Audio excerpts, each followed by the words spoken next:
the heart and soul behind every business.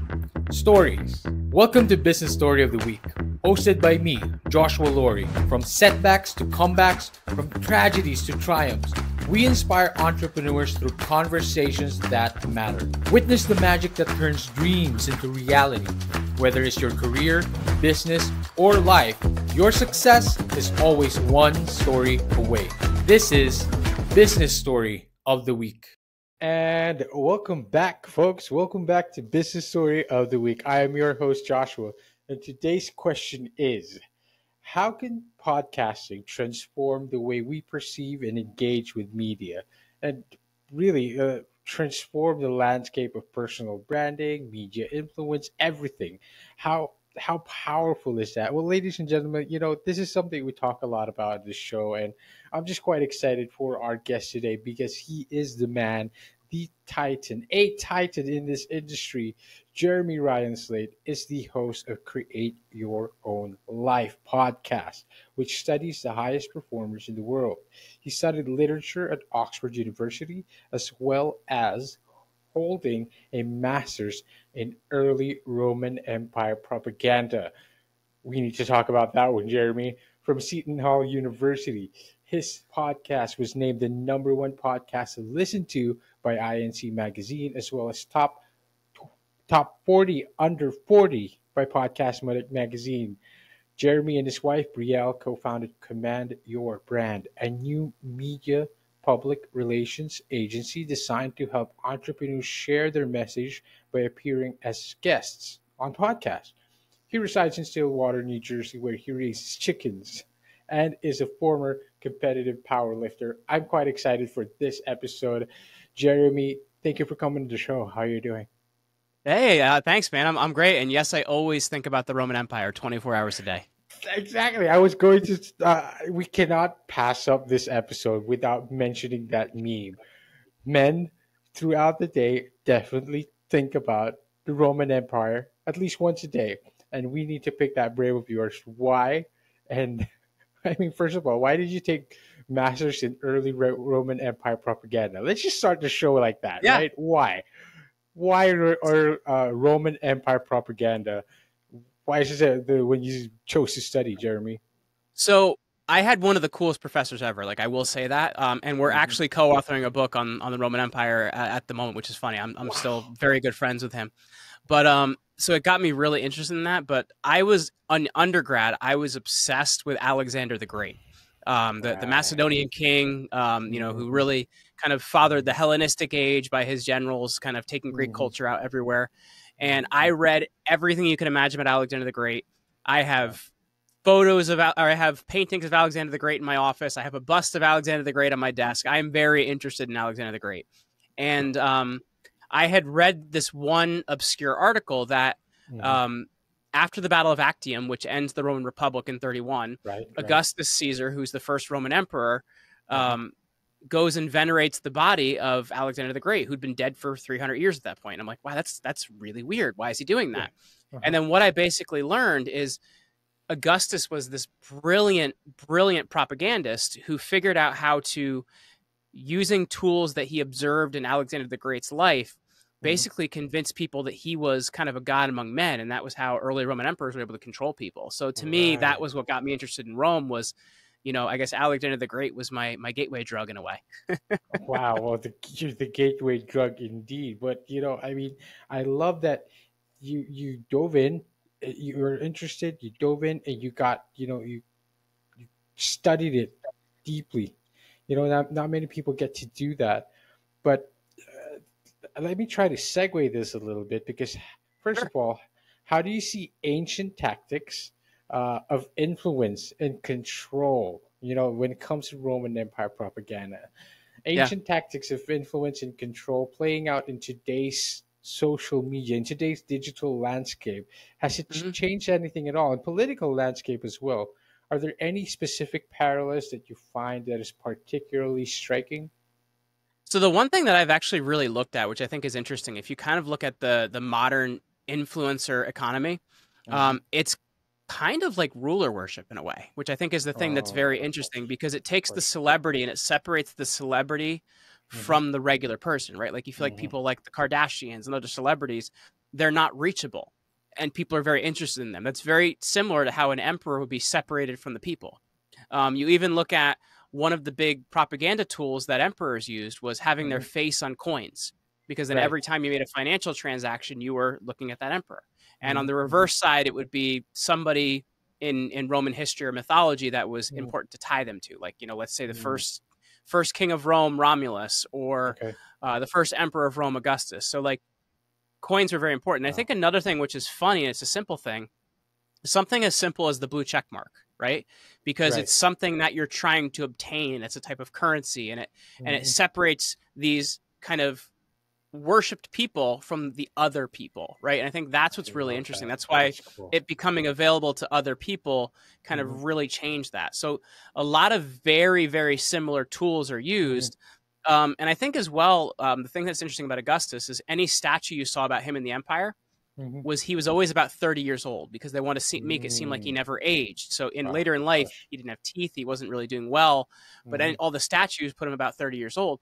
And if you even look at now, how there's a lot of even older celebrities that are using like AI to make themselves look younger. So I think we've really seen very similar tactics applied. Like if you can stay eternally young, if you can separate yourself from others, so it creates more of this like worship cult personality, it's a very, very similar tactic. And it's a very it always taps into that, I would say, that psyche that it comes with the natural human psychology to always want to put people on a pedestal, right? We always want to put people up there. We always want to be looking at somebody. And I love how you paralleled the separation, that kind of exclusivity. Like we do love worshiping people, and I love that. I love that you created that parallel. Your journey went from studying literature, Roman Empire propaganda, and becoming a leader right now, in a leading figure in podcasting. And it's there's parallels again there when it comes to public relations and um, marketing yourself, so to speak. Can you tell us first and foremost what sparked your interest in podcasting, and how did you transition into this field? What was the start of this? So interestingly enough, like I've always kind of been a podcast super fan, if that makes sense. So I've been around since like the early days. So like one of the first podcasts I listened to was Adam Curry's Daily Source Code back in the day, and Wow. Adam Curry, the Podfather himself, and I've listened to his show No Agenda for like I think like 16 years now. They've been producing that show. So like Wow. for me, I've always been a fan of podcasts. It's always something I've really enjoyed, and I had tried a number of different businesses after being a high school teacher for a couple of years, didn't work out. And I was in network marketing. I sold life insurance. I built and designed websites, and I started a podcast like literally just as a hobby. Because I had loved them as a listener, and I wanted to create something just to have a creative outlet. And in our first month, this is back in 2015, we saw 10,000 listens in our first month. So that really showed me that I had something there. And I kind of had this decision a few months in, like, well, this is taking more of my time and effort. It's not quite yielding like the money I wanted it to yet, but it's taking more of my time and effort. Like you have to move on from, everything else you're doing and just commit to this. Yes. And then about a year into that venture, people started asking for help. And that's really where Command Your Brand came from, is people said that they needed and wanted something. And then we built a business around it. Wow. And of course, you and your wife also co founded Command Your Brand. And this is what helps entrepreneurs. You help the big, the highest performers in the world share their messages through podcasts. So, first of all, I relate to that because, I'm quite the, podcast guy myself. I listen to, I mean, Adam Curry, I didn't get to listen to that, but I know it's been around a long time. Like, that was quite a throwback that you reminded me on that one. And I love podcasting so much that I started buying gear, even though if I didn't even have a podcast. I was buying audio interface, buying a good mic, just like kind of preparing for the future. And I started getting jobs for just doing back end stuff for podcasting, and just one thing leads to another. You follow that path, and then it leads you to your own show. It's just it's always fun if it's something that you are interested in. So when it comes to Command Your Brand, where you co-founded it with your wife, um, Brielle, if I'm not mistaken, what inspired you to create this agency, first of all, and why did you believe that podcasts differed from traditional media in terms of impact and reach? So I think the thing that's really important to this is my wife's been in the PR world for years before we started this company. So Mhm. like the thing that was interesting is she'd been placing people on other media for years. And so she had an idea of like when we had started doing podcasts as part of a campaign to launch clients podcasts because we were a production house first. Right. The actual return it was getting was better than a lot of like big media. She was getting clients. And then Wow. when we realized Wow. that, and we realized at the same time, like our busy clients didn't really want to have shows, like they really just wanted the attention it was to go on podcasts. That's it. So we saw that there was just more power in this medium. And I think the thing that's interesting as well is we're really seeing a consumer shift in the way people Consumer shift. communicate, in the way people want to consume Right. content. Right. Right. They're not interested in having to watch a television show at 7 o'clock because that's the time it's Mhm. on, Of right? Like course. unless it's a sports match, there's not much you can do about that. But Mhm. they want to watch it when they want to watch it, how they want to watch it, and where they want to watch it. And I think that's Right. where podcasts are really kind of creating the new media. And I've become even more passionate about this in the last few years because there's been a lot of freedom of speech issues in the United States, which we didn't have in the past. And I think the Mhm. thing that's beautiful about podcasts is it allows us to have these conversations That's true. that we're told we're not supposed to have, because the Right. only way that you get to a better perspective or a better point is by having difficult conversations. Of And we've course. been told that on a lot of social platforms, you can't have those. And I think Mhm. to me, Of that's why course. podcasts are really so vital at where we're at in this point in history. And the appeal I feel when it comes to podcasts is that it's so personal, it's so conversational. It feels like you're sitting down with the host, with the guest. I think that's quite the appeal that people are looking for, especially now with the media landscape. People are thinking, we're not just engaging content, we're actually, you know, personally with the host. And podcasting, it's no surprise that podcasting has a unique reach of its own. And seeing that, uh, especially your wife's background in PR, and seeing quite the difference that podcast is bringing, I mean, it's no surprise that. It's just pretty cool also that you guys are working together with, Command Your Brand. And your podcast, of course, is entitled Create Your Own Life, which has Well, been that actually recognized. changed Oh, really? about 3 weeks ago now, Three because weeks so ago. in 3 weeks Okay. ago, because what happened is my show was always Create Your Own Life, and it was more because I created the name for me. And Okay. I did a survey of my YouTube audience, Mhm. my X audience, our email list, and what I Okay. found is that people never called my show Create Your Own Life. They always called it, the Jeremy Slate podcast or the Jeremy Ryan Slate show or Really? whatever it might be. And I Uh-huh. was actually hurting myself for discoverability. So we ended up changing the title about 3 weeks ago to the Jeremy Ryan Well, Slate show because it fit better with what people are already calling it, which I think is yes, interesting. exactly. And wow, and that's interesting because they associated this show with you, and it was pretty clear that okay, this is Jeremy's show, right there, and that's true. You kind of was hurting yourself with the visibility by not embracing that entirely, but already it shows how effective you are with your show because people are already associating the entire thing with you. I think that's pretty cool that you just changed it 3 weeks ago. Which Well, is it's funny because the advice I gave was always the opposite. It was always, uh, like don't be egotistical, don't use your own name.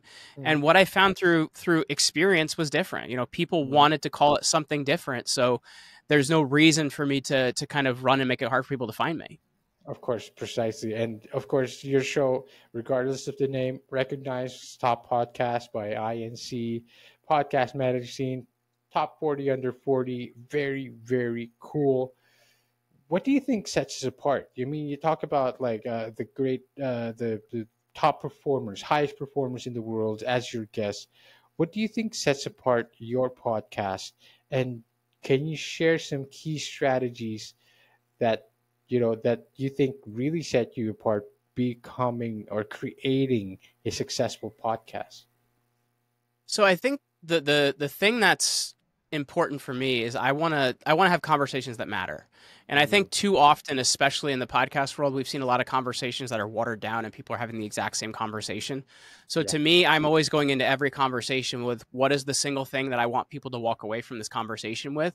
So that approach, I think, has really helped me to I love distill that. down the best information I can from a conversation.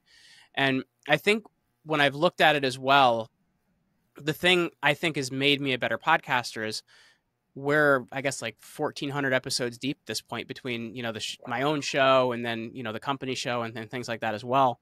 very cool. So just that experience of running an interview has really helped, Hmm. because I think if you want to have a great podcast, the number one thing you need to work on, if it's an interview show, if it's not, if Hmm. it's a script written show and you're doing more of like a history podcast or current events or something, it is a different flow.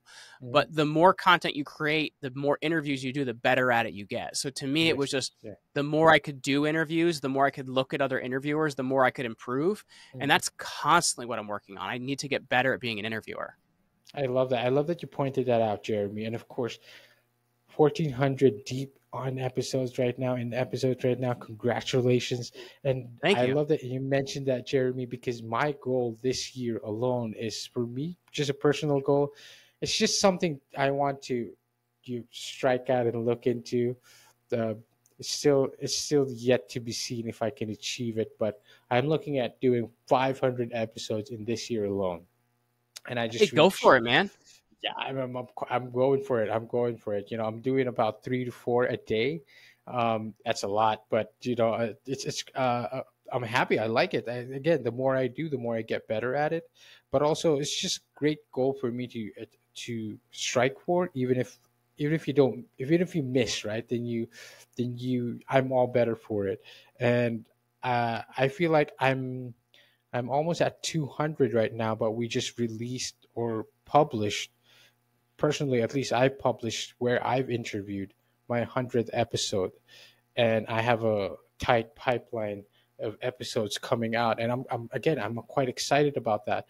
But I love that you validate, of course, my goals, and you validated, of course, me wanting to get my 500 episodes in this year. And of course, thank you for the motivation as well, Jeremy. Jeremy, you have your book as well. It's called Command Your Brand. You talk about the art of turning no's into undeniable yeses. Um, can you elaborate a bit more on some strategies for crafting pitches that resonate with podcast hosts and their audiences?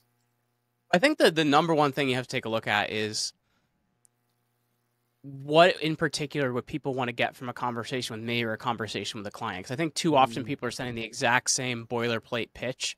And I right. think every show is very particularly different. So you Mm, want to approach it. And I tell people, like, keep it short, keep it no longer than a paragraph. But you want to mhm, look at what is the number one thing you want that audience to walk away with. And if you can keep that mhm. up front, you're really going to win with that. Cool. And you also want to think of keeping your subject line short, because most subject lines are 3 to 5 words max, because you have to Mhm, think people are likely viewing them on mobile or something first, and you want to mhm, actually catch them to get opened. So I think that's a really, really vital point, is you want to make something that's consumable and fast and easy to read and really mhm, grab somebody and it feels like that it's for them. Because if mhm. it's not, the chances are you're not going to win. And also as well, like, if you're using a similar pitch for other people, just make sure you change the name. Like, it's a Of simple course. thing like that, of like the Uh-huh. number of pitches I've received that says, "Hello, insert first name here." Oh, Like, goodness. it doesn't feel personalized. So like you Mhm, want to say, what is the number one thing I want someone to walk away with from this show? mhm. And you need to make it relevant to that show. I think too often people try to do that at mass and Mhm. it doesn't become genuine, if that makes Of sense. course. I mean, the very first thing you need to do is get the get the person's name right. Get their name right. I think it's such a basic thing, of course, to put out there. Oh, and by the way, I want to go a little bit back to what you said, because um, you said I want to have conversations that matter, and Mhm. I feel that's literally part of my introduction on the show. I say we have conversations that matter on the show, and that's something that I always strive for. And what I always say with all my guests is that I try to make every episode, meeting people, to me, is meaningful, because all of this is, to me, is like an opportunity of meeting someone from across the globe, someone who is a titan like yourself in their industry, like completely successful, and a lot of things to learn from. And I try not to take that for granted, and I try to make things meaningful, because of course you also agreed to come out on here in your own time. You could have done something else, you could have been on other shows, but you're on here now. And again, we're we're kind of just vibing here about podcasting, basically, and just talking about the same thing. But again, you also mentioned the powerful synergy between podcasting and social media in your book. I love this, of course, because one of my many uh, favorite Gary V clips is where he talks about, like, why do you have a long podcast form? You take that long form podcast, you divide it into social media short clips, and then boom, you have content. But I feel like it goes deeper than that, of course, right? There's a powerful synergy. First of all, what is that synergy? And how can we leverage this synergy to amplify a brand's reach and a brand's impact? Well, I think, and I appreciate you mentioning the Gary Vee thing, because I think what happens is when people look at a media placement, and like I look at a podcast as a media placement, but I think Mhm. when people look at it, they think that the media placement itself is the only thing you're doing. So they do the Mhm. podcast and they kind of just wait for something to happen when it's done. Mhm. And I Yeah. think you have to understand there's kind of two parts to every media placement. There's the media experience of being on that show and what happens, the results from that show, but there's also what you do with it, right? Meaning, Mhm. like, are you building it into your speaker reels? Are you building it into the content you're creating to build your website?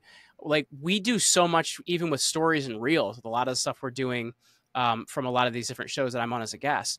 Like, you have to make it two parts and use it. But I think far too often people just want to be effect of Yeah. things that are happening to them rather than effective with it. And I think you have I to love that. understand that there's two parts to every media appearance, being on it and what you're actually going to do with it.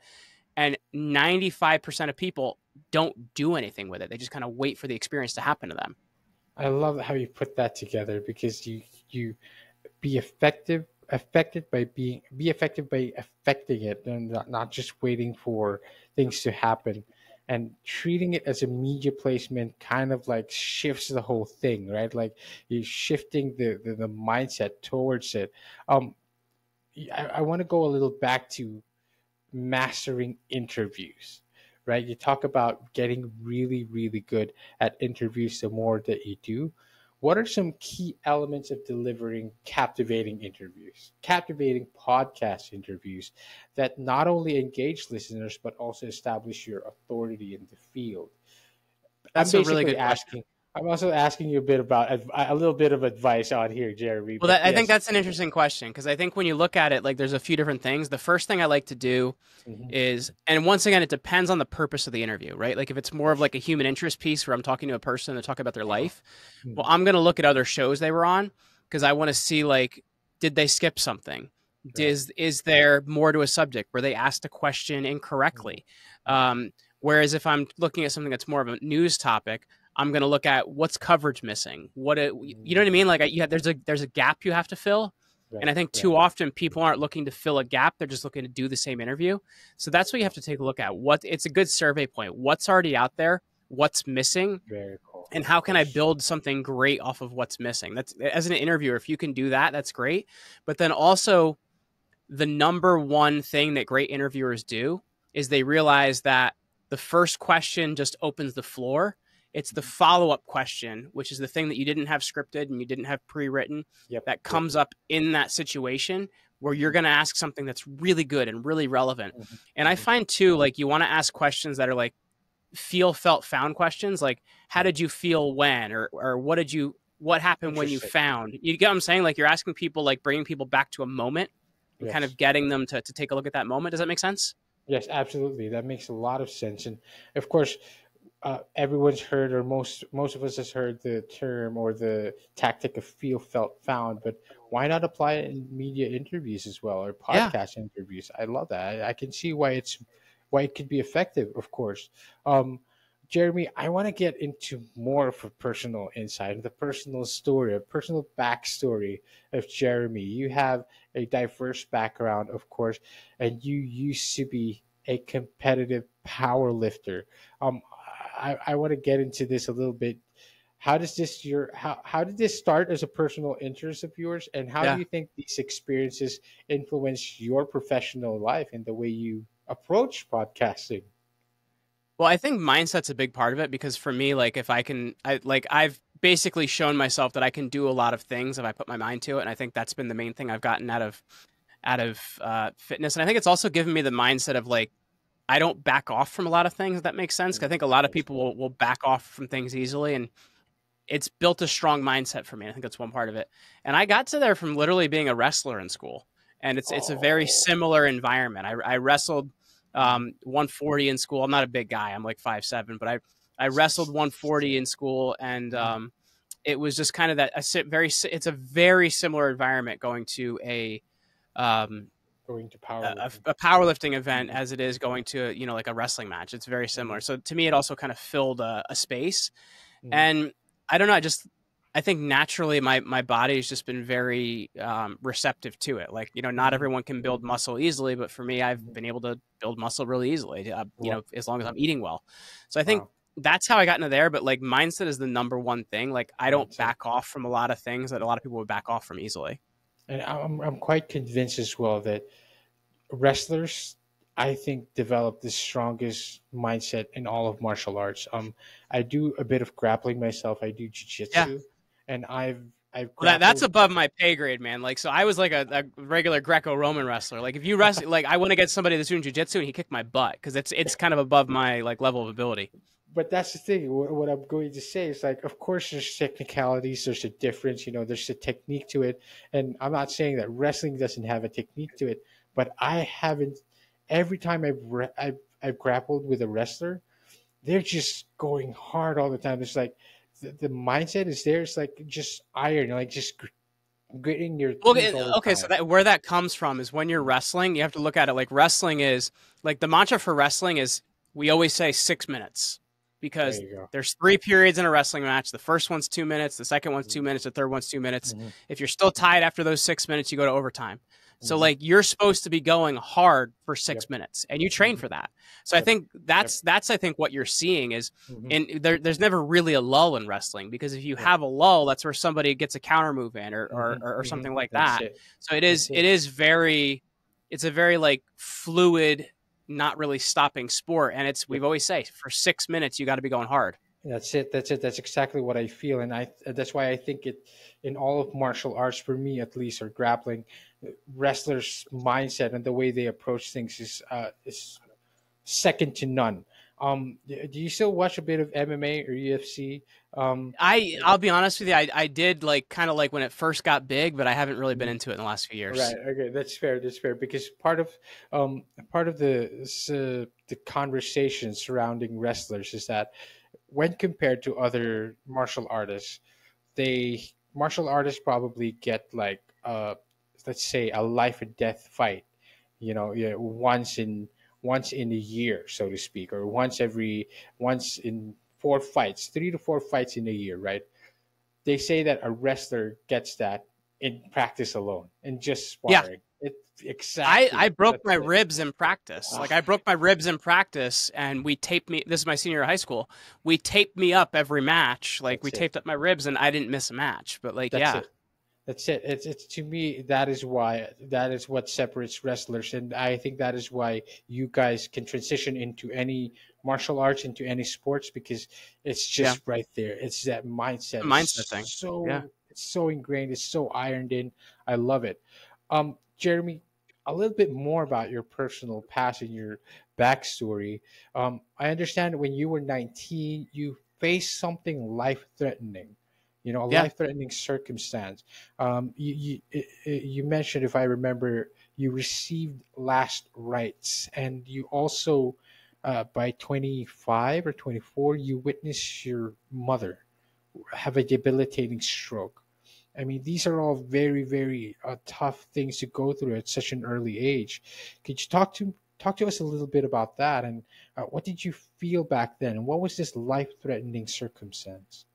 So I think that so I it's kind of sad how I got there. Mm. I was playing football and I was playing cornerback, right? Like where you run with the receiver, and then after 5 yards, you turn and run down the field. Mm-hmm. I stepped in a drain, and my cleat got stuck, and I ripped my ACL, PCL, meniscus. I shredded my knee, and I just fell instantly. And it's one of those things where like it's such a traumatic injury, it actually doesn't hurt immediately, right? Because it's like your body like doesn't know what to do with it.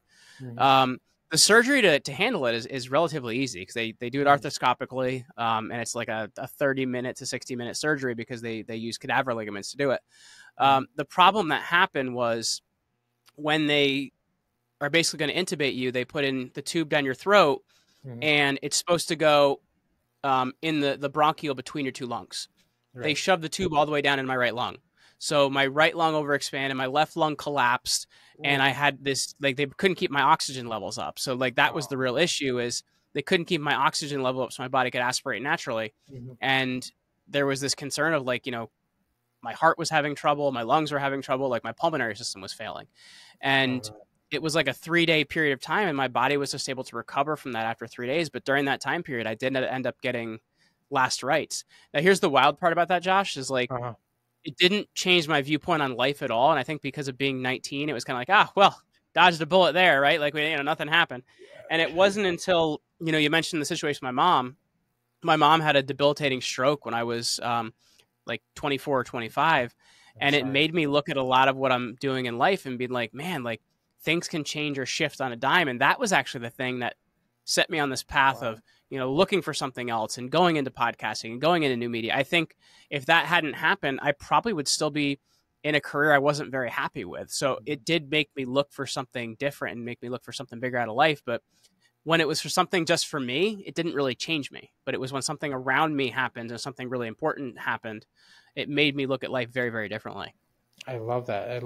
And, it's sad that it takes serious events in our lives and in our families to kind of change who we are and change the path. But sometimes that's what it takes. Sometimes it just takes that like a waking moment, so to speak.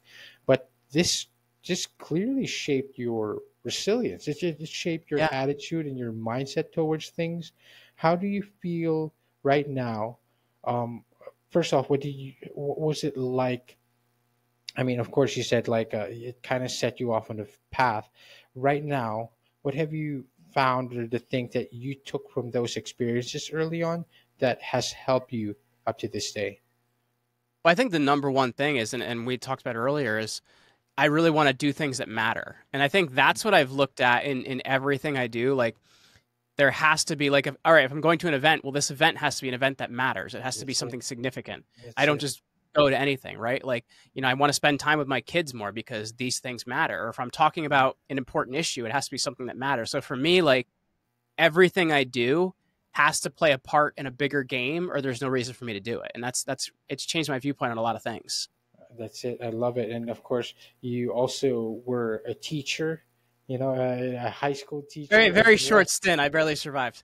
But again, like it kind of shows that you recognize right away that this isn't what I wanted to do. And I wanted something more significant, something that speaks to me, something that's more, again, something more significant in what you do and what we do in our lives. And again, that speaks to the path that you have taken now and what you're doing with Command Your Brand, what you are doing with the Jeremy Ryan Slate show. And, you're just taking off, really, Jeremy.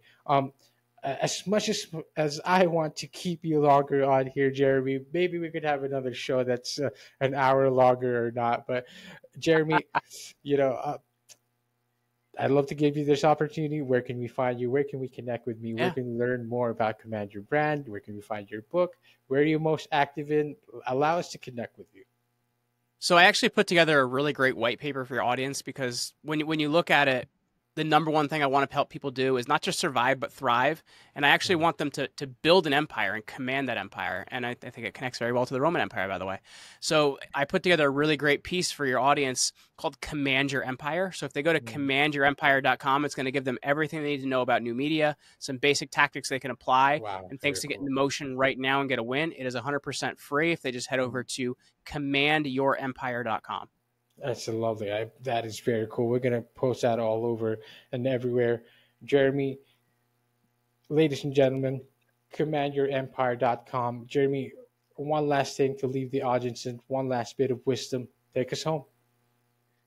I would say number one, like, you have to be willing to work hard. And I think that's the number one thing that most people aren't willing to do. You have to be willing to do what other people aren't going to do and outlast them.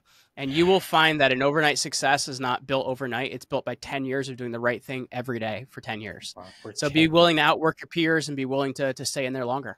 Wow. Jeremy, again, thank you for validating all these efforts. I mean, I'm putting in the work, doing it every day, and seeing you where you are at right now is motivating and inspiring.